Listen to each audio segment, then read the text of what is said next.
We begin tonight in Scottsdale, where a family is left in limbo after their holiday vacation turned into a nightmare. Good evening, everyone. Thanks for joining us for 12 News at 10 o'clock. I'm Rachel Cole. And I'm Troy Hayden. Militia Goins' car was stolen out of a hotel parking lot and then later involved in a crime. And she only found out about it when she got a call from the police in the middle of the night. 12 News journalist Bianca Bono sat down with the family. Bianca, what happened here? Well, Kias and Hyundais have been targeted for some time now after word traveled very fast that they lacked a significant security feature. The problem growing so bad, some insurance companies have declined to cover certain vehicles. The car companies have since been the subject of class action lawsuits and software fixes. But despite this family telling me they went in for that new security update, it wasn't enough.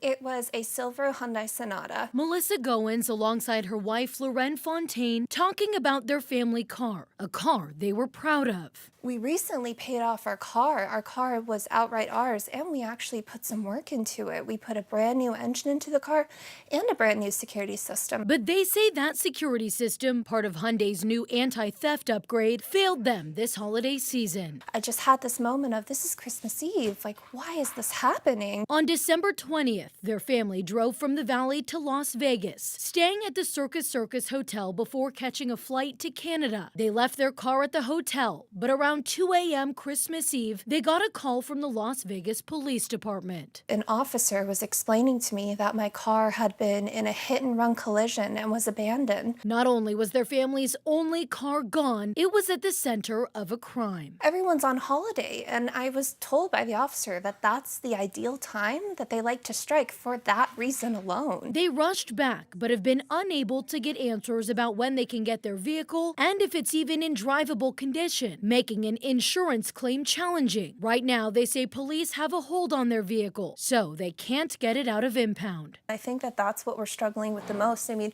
if we knew what was going on with the car, then we would know how to move forward. But right now, we're just kind of floating in limbo. A family left in limbo without a car to get to work or to necessary appointments for their child, hoping for help this holiday season. I have to go take my son to school. Wait, I don't have a car. I have to take my son to therapy. I don't have a vehicle. My wife has to get to work. We don't have a vehicle. It's so hard. And a GoFundMe page has been created to assist this family as they navigate through this challenging time. You can find the link to donate right now on our website, 12news.com. We're live in studio. Bianca Bono, 12 News. Bianca, thank you. Tonight, a Mesa family is grieving the loss of their 5-year-old daughter. She was hit and killed the day after Christmas while crossing the street. Mesa police say Aria Marie Elias crossing Guadalupe Road with her mom and 5 other children. As they were crossing, the light changed and a vehicle came through the intersection and hit them. Aria's family wants the person who hit their daughter to face consequences. I feel guilty. I feel like I ruined not just my daughter's life, but these other children's life who had to witness this that aren't my children. I want some answers, and I want to get, if not, I want justice for my daughter. She deserves it. She did not deserve to go. The driver told Mesa police they didn't see the group until it was too late, so police are continuing their investigation and they have yet to recommend charges in the case. Multiple cities in the valley have detected avian flu in their wastewater. The Maricopa County Department of Public Health announcing the virus was found in Phoenix, Tempe, and Surprise, but believe it could also be in other cities too. 12 News journalist Chase Golightly has taken a closer look at how it was discovered and what this means for people living there. Even with this latest discovery, health officials here in Maricopa County say the overall risk of human infection remains low, but they're still keeping a close eye on this situation. From backyard flocks to a West Valley zoo, Maricopa County has seen several animals become infected with avian flu. Now the Department of Public Health says the virus has been found in wastewater. The first detections were in late November. Dr. Nick Staub, the assistant medical director for the county, says wastewater monitoring out of Phoenix, Tempe, and Surprise detected the virus. They are the only 3 cities that have this kind of system, meaning there's a real possibility it could be spread throughout the valley. And we're working with cities across Maricopa County to expand wastewater testing. Now, wastewater is more than just the water you flush down the toilet. It's also from your shower and commercial drains, which is why Dr. Staub says they can't say for sure if what they're seeing is from infected people or wild birds. We believe that these detections in the wastewater are related to those animal detections that have been reported. So far, health officials say there's been no human cases in the county or human-to-human transmissions.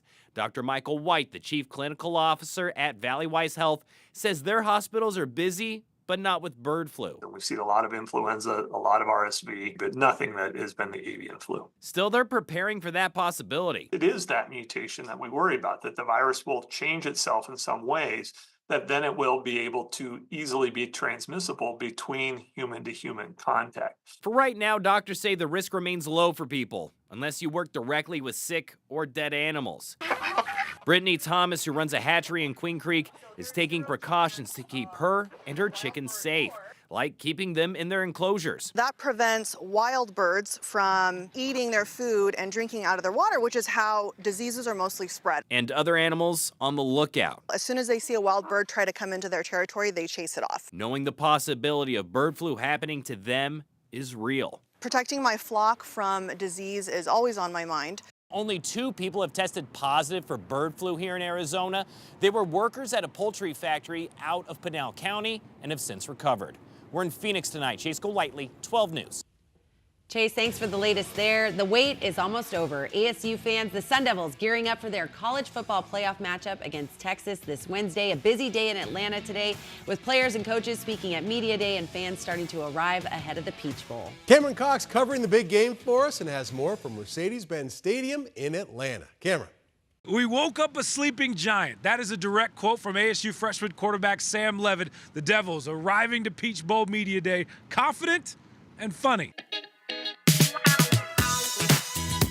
Benji, I might have a question for you. This is the last big get-together before business really picks up. Players and coaches answering all those silly questions for the final time. Talk is cheap.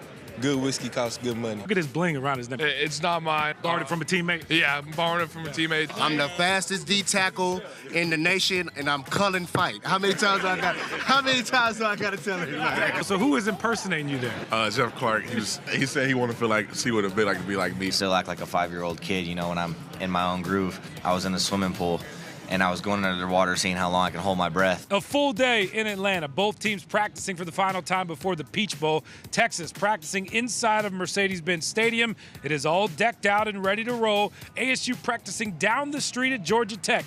The game plan is simple for ASU.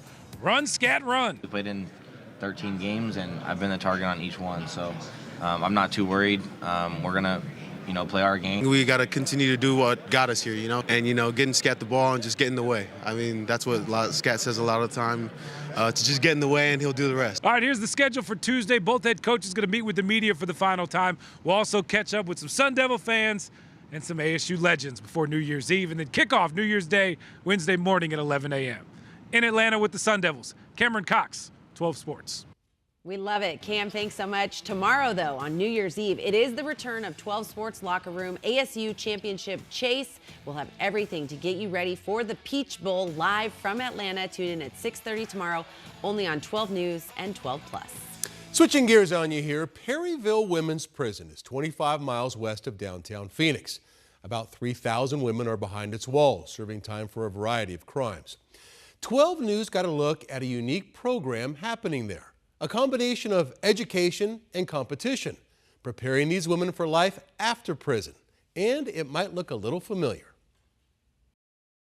I think mostly we need, with the capital that we're asking for to invest into more product. The hit TV show Shark Tank features inventors and business owners pitching their ideas to a group of judges, competing for a shot at success and wealth. And this is Perryville Prison. You might think it a very unlikely place for a Shark Tank-like competition, and yet... Beginning with the demographics, we're aiming at 25 to 60-year-olds. The inmates here have big ideas. I say the first year because as we grow, the number will also increase. Some have inventions. It would be a one-of-a-kind on the market. There isn't anything like that out there right now. They pitch in front of a group of fellow inmates. and get feedback from professional judges. This is a good idea. This is an idea worthy of looking through our Justice Sandbox and looking through and seeing what kind of other opportunities we can take with this. Very much like a Shark Tank. In fact, some of the gals will actually watch and study the Shark Tank in order to prepare for this. This competition is the final challenge in a 6-month program here at Perryville. The women learn business skills they can use to get jobs when they're released, and it gives them more than that.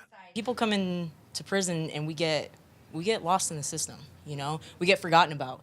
And so this gave our dignity back. This gave our confidence back. And the program is producing real results, especially with the women it's putting in the workforce. Gretchen Meyer is in HR for a company called Avian Technologies. She's hired 13 of these graduates. We find with the data, we've been doing this for 3 years now, is that they have lower turnover, higher engagement, and they have equal or better performance metrics as we give our feedback and looking that they take the opportunity that's given to them and they do wonderful things with it. The goal with this program is to make sure the women who leave prison don't come back, and there's been a lot of success. Honestly, Troy, it's beyond my wildest dreams. So we've had 987 women participate in our program so far. 701 have been released back into the community, and the recidivism rate for those women is 1.2%. And that's the rehabilitation part of your agency, correct? That is the rehabilitation part of the agency. That's why we're here. We're here to give our incarcerated individuals the skills that they need to be successful when they're released. This program has been life-changing to me. It's been really important to me. It has changed how I do my time and has changed the way I look at myself and what I see in the future for myself.